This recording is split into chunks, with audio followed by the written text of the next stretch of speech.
Hi guys, it's Professor Costa. I'm back with Advanced Oxygenation and Perfusion Adult Code Part 1.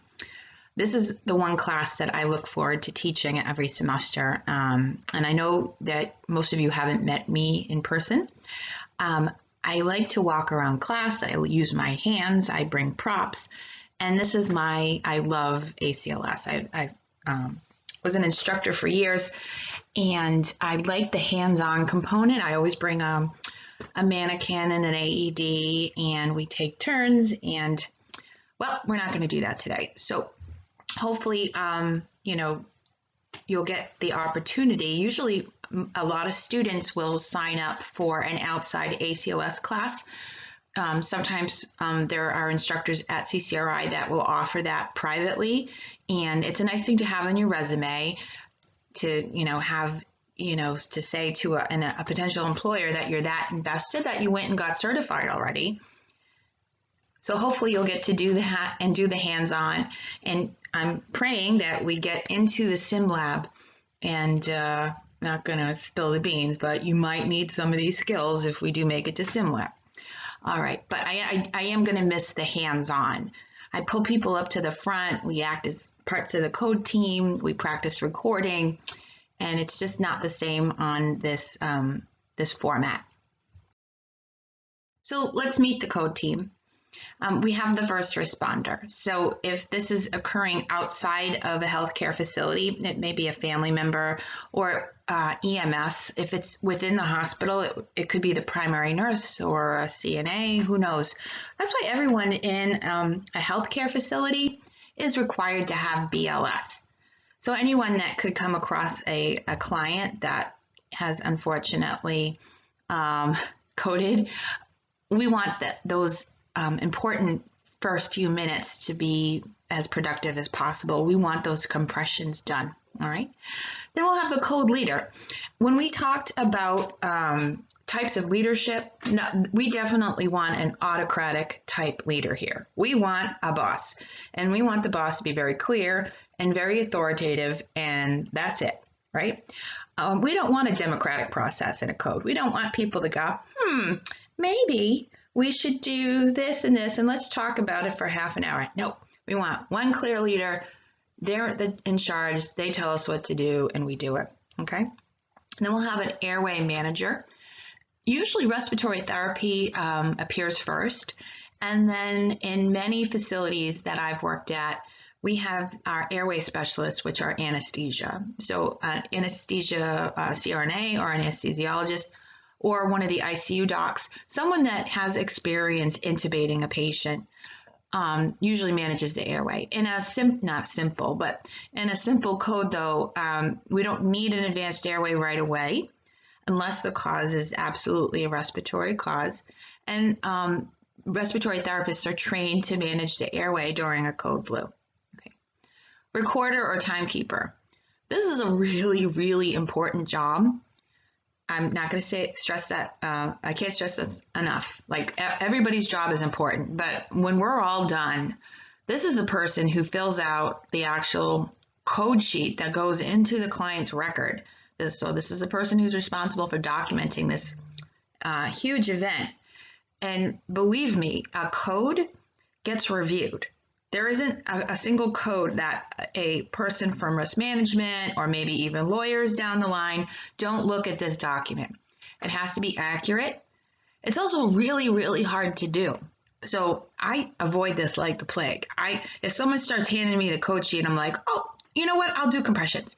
I'd rather do compressions or defibrillate or give meds than record. It's so hard. Though there are people that are like, oh, my shoulder, I had surgery, I'd rather record. Go to it. We all know our skills, and recording is not one of mine. At least 2 compressors, because it's hard. I don't know if any of you have ever done compressions on a real person.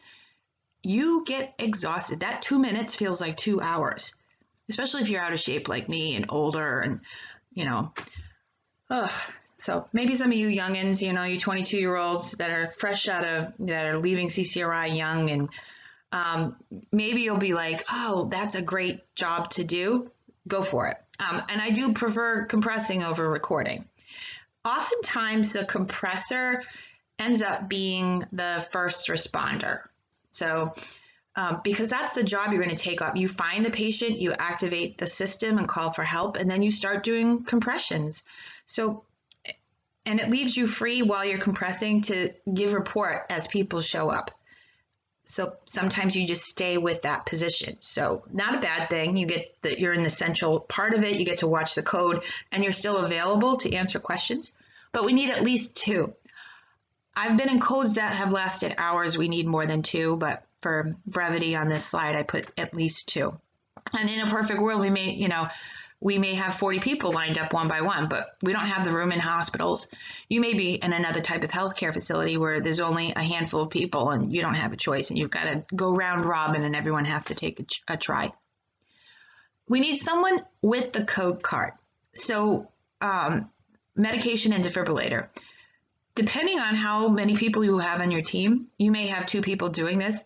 Usually the size of the room doesn't warrant it. So you have one person who pulls things out of the drawers and then also, sets up the defibrillator for the shocks, okay? Extra staff. So in many hospitals, we have extra staff, like when they hear the code blue, the x-ray department knows that, radiology knows that we need an x-ray at some point. So they book it up there with the portable x-ray and they wait until the code's over. Pharmacy shows up.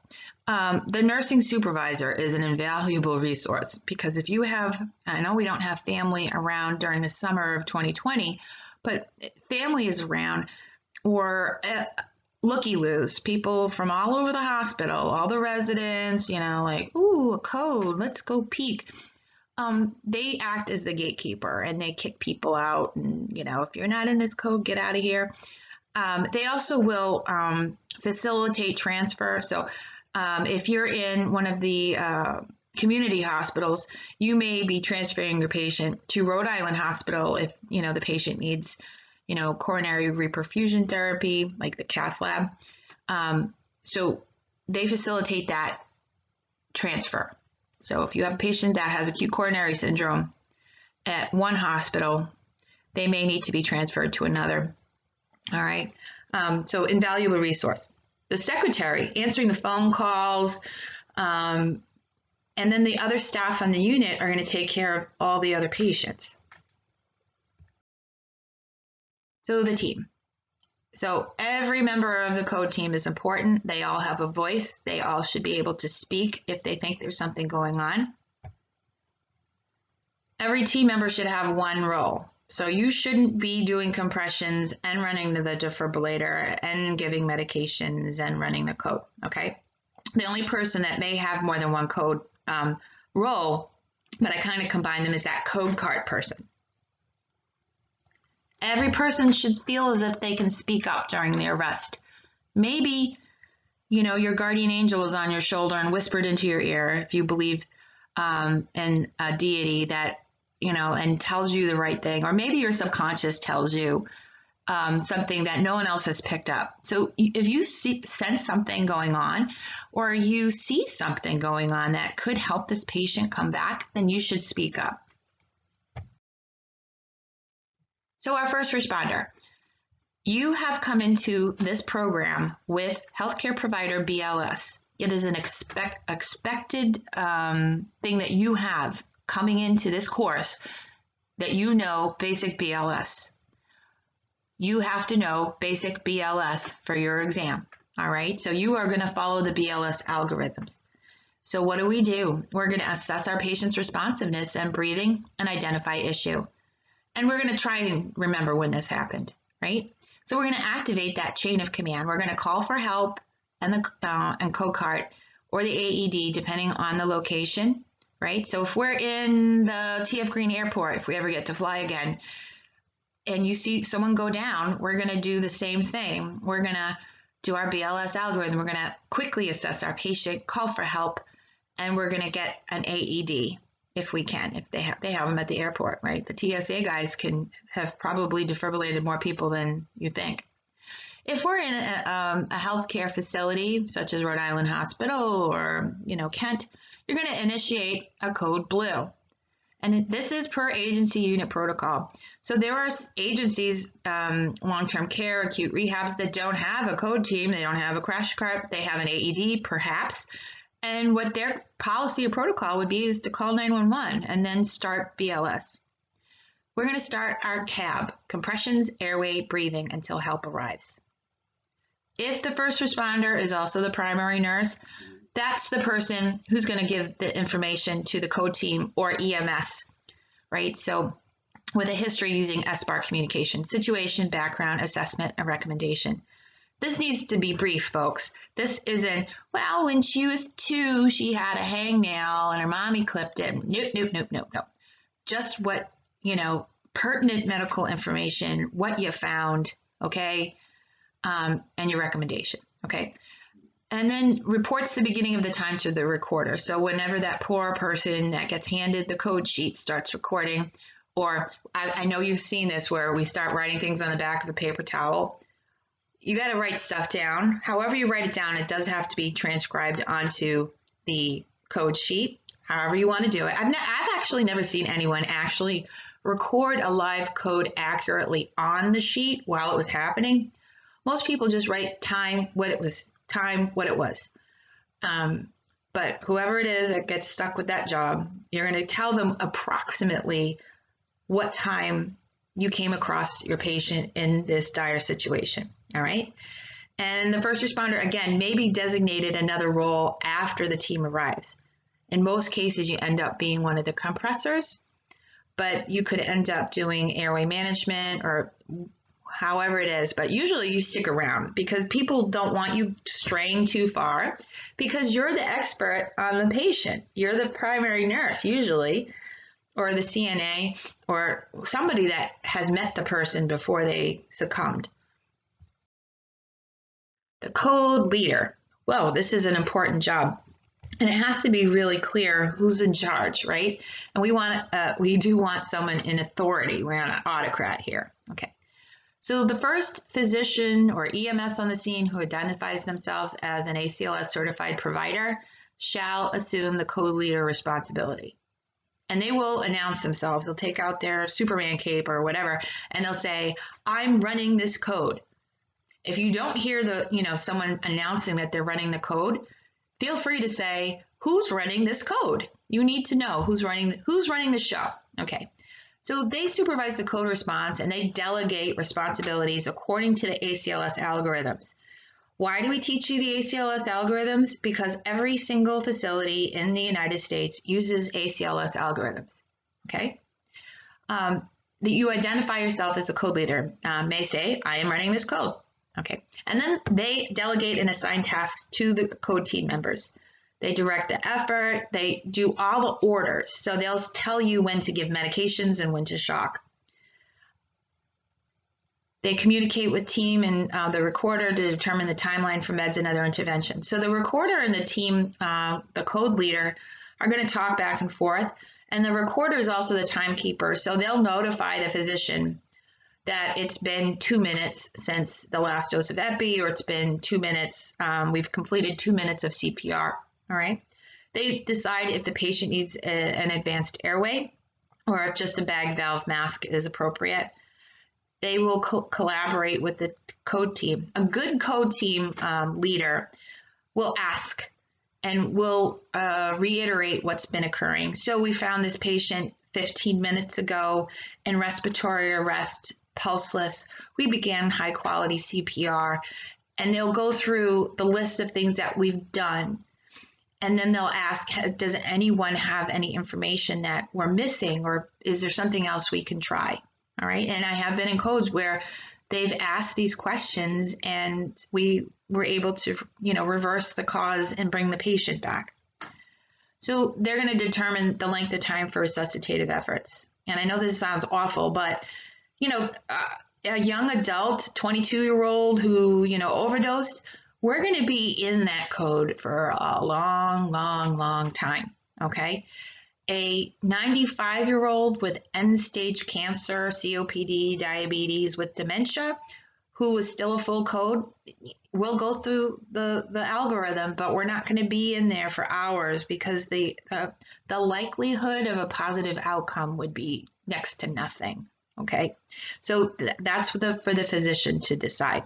All right, and they decide when to end the resuscitative efforts. Okay, so they're in charge. They will pronounce the patient, and then they also sign the code sheet, the recording sheet.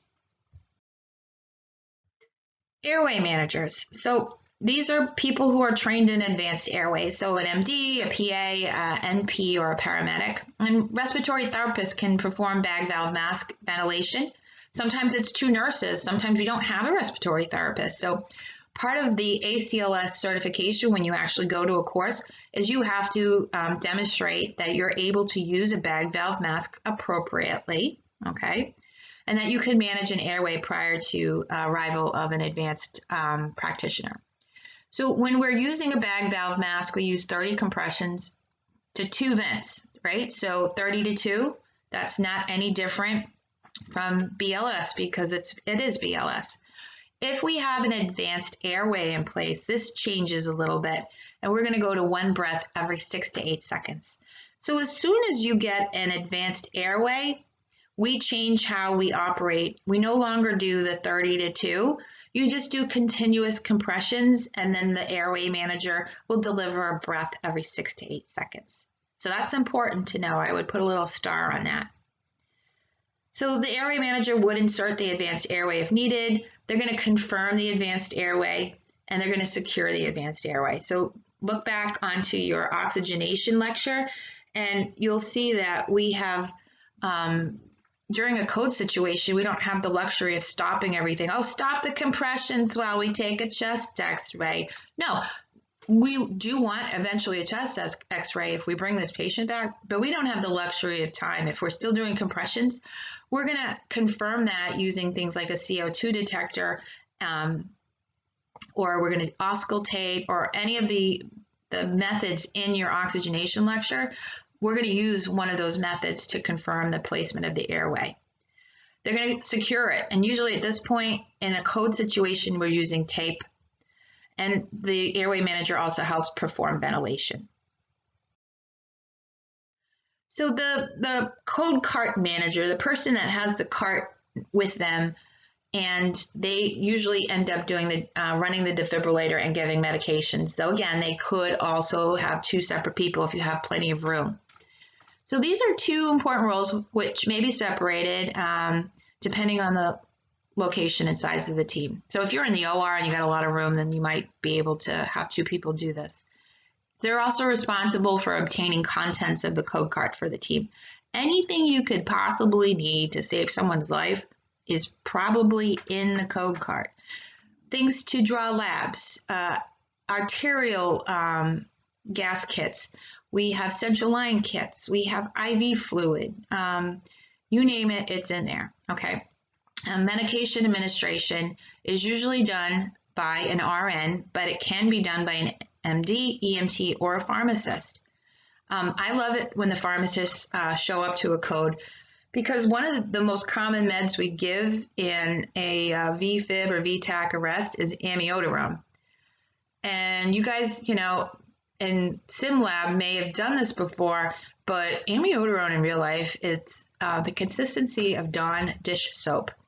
And if you have to pre-mix it before you administer it, and you have to draw it up very, very carefully, or you get a syringe full of soapy looking, do we want to insert like foam into the patient? No. So I love it when a pharmacist shows up. They know that I'm going to end up giving amiodarone, and they'll start preparing that ahead of time. It's so nice when they show up and you're like, can you get the amiodarone ready for me? Thank you. And the defibrillator. So they operate the monitor and the defibrillator. So the doctor or PA will say, what the amount of joules they want to deliver with a shock, and the nurse would set up the defibrillator, and then when told, they would deliver the shock. Okay, and they're also responsible for making sure no one else gets shocked when the shock is delivered. We don't want to electrocute anyone leaning on the bed. The medications in the code cart are also set up a little differently. So multiple things that we call the one dose amps, they're set up to be delivered quickly. So you'll see the epinephrine. The epinephrine comes in a box and it has two caps, little yellow caps that you click off, click, click. In real life class, I bring these and you can play with them. But when you take ACLS, you'll get to play with these too.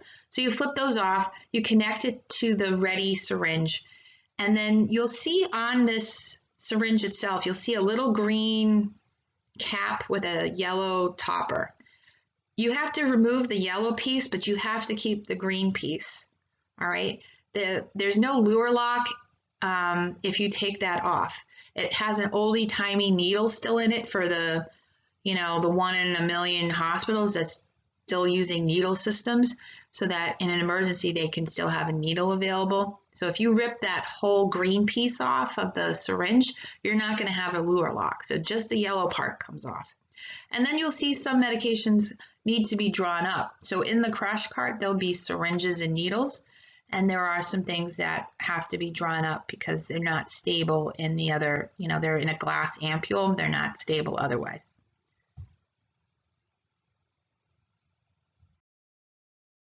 No. So here's the recorder timekeeper. Again, this is the job I hate.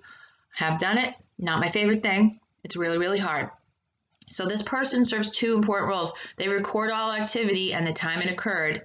So they're literally writing down every single thing as it happens. Okay, all medications, any defibrillations in the response, any cardiac rhythms announced, any interventions. They're responsible for filling out the code sheet. It's usually paper. And they're the timekeeper. So they keep everyone on task. So they keep the team aware of timing that has passed since the last medication administration. Defibrillation and rotation of persons providing compressions, such as, it's been 2 minutes since the last dose of epinephrine, or it's been 2 minutes, we should be switching compressors. A good code team leader will also try and stay on task, but the recorder, if they note that things are taking too long, should speak up and tell the leader that it's been time, how long it's been since we did the last thing. Our compressors. This is a really hard job, yes. And doing compressions on a real human being is very different than doing it on a dummy. You feel things squishing and crunching, and there's usually things flying out of the patient's mouth. So make sure that you're taking care to use PPE. They perform the compressions, so 30 compressions to 2 ventilations if using a bag valve mask, right? And if they have an advanced airway, we just do continuous compressions. We want to allow for full chest recoil, remember that, and compress at 100 per minute. We want to switch compressors every 2 minutes or every 5 cycles of compressions and ventilations. This isn't new, this is BLS. And we want to make sure that a backboard, if available, is in place during compressions, right? We want more bang for our buck. You're doing all this work, you don't want to be pushing against a soft mattress. If they're on the floor, then we would leave them on the floor, all right? We want to minimize interruptions in chest compressions. I can't stress this enough. Compressions equals brain. If you are not doing compressions, you are not perfusing this person's brain, and it really doesn't matter how many other bells and whistles we pull out, how many meds, how many times we defibrillate. If they did not get good quality CPR, good quality compressions consistently from the beginning to the end of this code, they are not going to be themselves if and when they wake up, right? So compressions equals brain. Every time we stop doing compressions, their brain is dying. All right, so remember that. Do not take time off from compressions. Don't minimize less than 10 seconds. All right, we do not want to interrupt compressions for anything. I've been in a code where we did such high quality CPR that while we were compressing, this woman would wake up and look at us. It was the freakiest thing. Which one told us that we were doing a good job and that she had a really good chance of coming back if we were able to, and we were able to reverse her arrhythmia and bring her back. And we want to make sure that because this is so important, that you communicate to the rest of your team if you're feeling fatigued. We don't want sloppy, low quality CPR. We want high quality, good CPR with a good chest recoil. And we want that you to go down at least two inches. Okay. We want a good, high quality CPR. So here's my extra stuff in an ideal world, right? The pharmacist. And I do love it when they show up. I'm like, because then I know my amiodarone is going to be mixed properly and not in a hurry. Security does do crowd control as well, though in my experience, it's usually the nursing supervisor, but security can work in here too. Phlebotomists, lab techs, right? Oftentimes, if we have a patient that comes back even temporarily, we want a 12-lead EKG, right? We want to make sure that, was this an acute coronary syndrome at work, or is there some kind of other arrhythmia that we haven't picked up on the single lead we were using with the defibrillator? The radiology technician, they book it up there. They know we're going to need an x-ray for doing compressions and placing an advanced airway. The unit secretary, they answer phone calls, they call for extra personnel and equipment as needed. They are a godsend. Social worker, pastoral care, or nursing supervisor. Again, they kind of can help with the family and do some crowd control. They also can become the family liaison. If family were present during the code, they're often, understandably distraught. I had a gentleman once that it was right before his wife had advanced stage cancer, and they were a loving couple and been together a very, very long time. And as soon as he realized that his wife was about to die, he started projectile vomiting all over the room. So, things happen, but the nursing supervisor kind of stuck him in a chair and wheeled him out in the hallway and then took care of him. Team dynamics and communication. So closed loop communication. When I first had this class on closed loop communication, I was so excited. So a closed loop means that the person delivers a message, or a task. So we're talking in a code situation, right? So the code leader is going to say to, let's say, me, they're going to speak my name and say, Mary, can you do this? And in a closed loop, I'm going to say that I received the message and reiterate the message that was given to me. So for instance, Mary, would you administer 1 milligram of epinephrine IV? And I'm going to say, you'd like me to deliver 1 milligram of epinephrine IV. I've said that I've received the message, and I'm clarifying because it gets noisy and scary in a code. I'm going to do the task. And when I'm done with the task, I'm going to close the loop, and I'm going to tell the person who delivered me, gave me the instructions, 1 milligram of epinephrine IV delivered. So that closes the circuit. And you might be like, well, wouldn't you just say, well, deliver an epi? Well, there's so many people walking around in a code. You want to be clear who's doing what.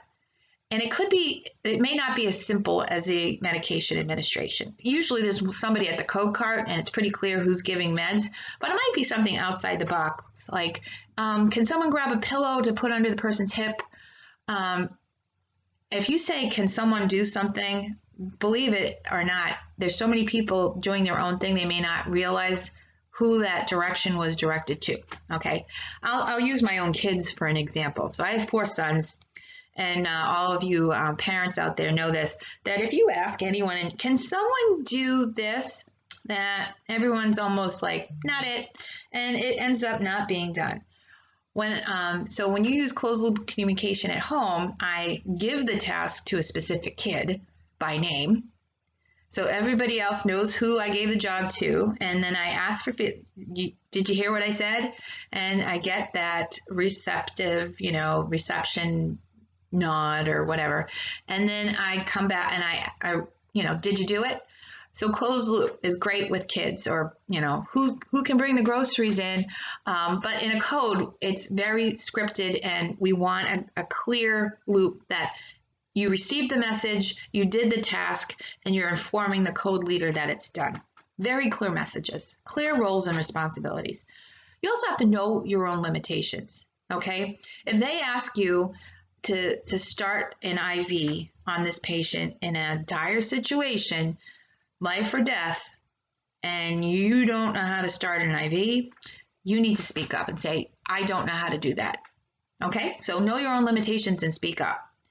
Knowledge sharing. So if you know something, like, okay, I've been in codes with first-year residents that have basically need, to run to the bathroom to vomit because they're so terrified of what's going on, and they're pulling out their brand new ACLS cards in their pocket. If you have the information already, if you've been in a couple hundred codes in the last few years, speak up. How about we just give epinephrine and continue, and this is a shockable rhythm. Not that we're taking over, but if you have the knowledge and you clearly see that the person that you're working with is out of their depth, you can share your knowledge with them. Constructive intervention. So if you see the compressor isn't doing a good job, speak up. If you see that the person that's putting on the defibrillator pads did them wrong, speak up.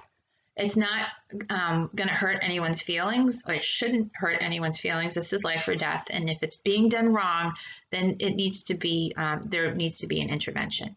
And then reevaluating and summarizing. A good co-team leader will do this. They will speak and say everything that's occurred in the event, summarizing what we've done as a team, reevaluating, and other members of the team are also welcome to think about what's going on.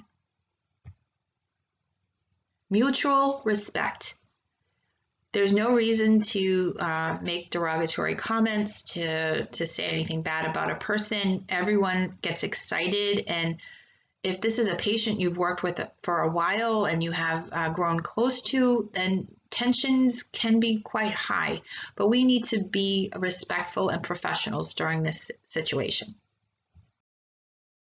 Okay, so is this a code blue or rapid response team call? So code blue is unresponsive patient new, no breathing, no pulse, right? A rapid response team is the patient is still responsive, but there's a sudden change or the patient hits a clinical trigger. And every facility has their own list of criteria to call the rapid response team. So a rapid response team is supposed to prevent the code blue from happening. That's the whole reason why. Before rapid response teams, you would be, in a med-surg floor, and you would have a patient that was definitely circling the drain, definitely showing signs of impairment, and you would be at the mercy of dealing with the one physician that may or may not be on the floor, that you may be making telephone calls, and you could see this occurring, and you need help. Well, that's why they developed rapid response teams. In some facilities, they're called METs, like medical emergency teams. And it was developed so that when the nurse saw that these early signs of potential code were occurring, like an increase in respiratory rate, or a patient is suddenly tachycardic or has a new oxygen need, that they could call the rapid response team and prevent the code from happening in the first place. Okay, so wonderful intervention. The JCO does require that facilities have some mechanism in place for early intervention and prevention of code blue. All right, I did rapid response for years, and I'm telling you, nothing made me more upset that I would get called for a rapid response, and then on my way to the room, I would hear the code bells go off, because that was a failed rapid response. That means that the nurse missed the early triggers, okay? We want to catch those early. We want to be able to intervene before the code happens. Now, are we able to prevent every single code with triggers? No. Some people just throw a clot and go, or have an acute coronary syndrome and go, and there was no prior warning. But in many cases, if you go back into the chart after a code blue occurs, you'll see that hours before the code occurred, there were indications that the patient wasn't doing well, and intervention should have been initiated then.